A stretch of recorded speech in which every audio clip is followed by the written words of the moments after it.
Good evening. I've never been much for partisan politics. I've supported Democrats, Republicans, and independents. Hell, I've actually been a Democrat, Republican, and independent.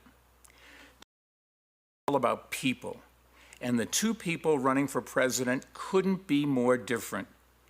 One believes in facts, one does not. One listens to experts, the other thinks he knows everything. One looks forward and sees strength in America's diversity. The other looks backwards and sees immigrants as enemies and white supremacists as allies. Here's another difference. One has proven he knows how to handle a crisis by helping to lead the economic turnaround after the 2008 recession, while the other has not only failed to lead, he has made the current crisis much worse. When confronted with the biggest calamity any president has faced in the modern era, Donald Trump spent the year downplaying the threat, ignoring science, and recommending quack cures, which let COVID-19 spread much faster than it should have, leaving hundreds of thousands needlessly sick or dead. He has failed the American people catastrophically. 4 years ago, I came before this very convention and said, New Yorkers know a con when we see one. But tonight, I'm not asking you to vote against Donald Trump because he's a bad guy. I'm urging you to vote against him because he's done a bad job. Today, unemployment is at historic highs, and small businesses are struggling just to survive. It didn't have to be this way. Before I ran for mayor, I spent 20 years running a business I started from scratch. So I want to ask small business owners and their employees one question, and it's a question for everyone.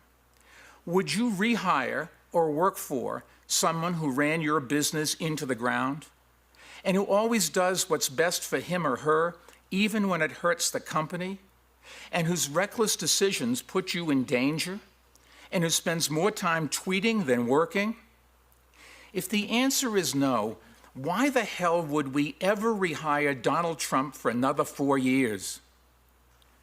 Trump says we should vote for him because he's a great businessman? Really? He drove his companies into bankruptcy 6 times, always leaving behind customers and contractors who were cheated and swindled and stopped doing business with him. Well, this time, all of us are paying the price, and we can't let him get away with it again. Donald says we should vote for him because the economy was great before the virus? Huh?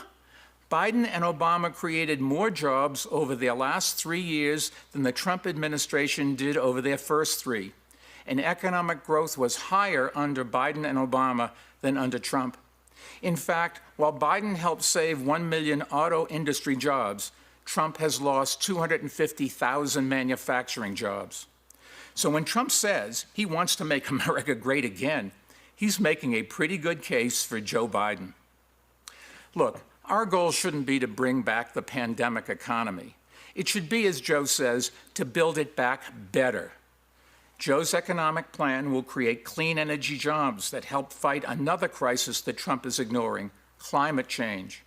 And Joe will rebuild our crumbling roads and bridges, something Trump has incessantly talked about doing.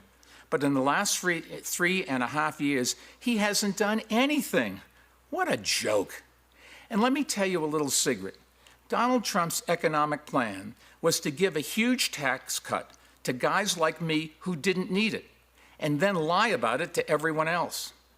Well, Joe will roll back that tax cut that I got so we can fund things our whole country needs, like training for adults who have lost jobs, and making college more affordable, and investing in American research and development so that the products of tomorrow are made today by American workers. You know, growing up, I was taught to believe that America is the greatest country in the world, not because we won the Second World War, but because of why we fought it, for freedom, democracy, and equality. My favorite childhood book was called Johnny Tremaine, about a Boston boy who joins the Sons of Liberty at the dawn of the American Revolution. At the end of the book, Johnny stands on Lexington Commons and sees a nation that is, quote, green with spring, dreaming of the future. That's the America I know and love. And that's the America we are in danger of losing under this president. So let's put an end to this whole sorry chapter in American history and elect leaders who will bring integrity and stability, sanity, and competence back to the White House. Joe and Kamala, go get them for all of us.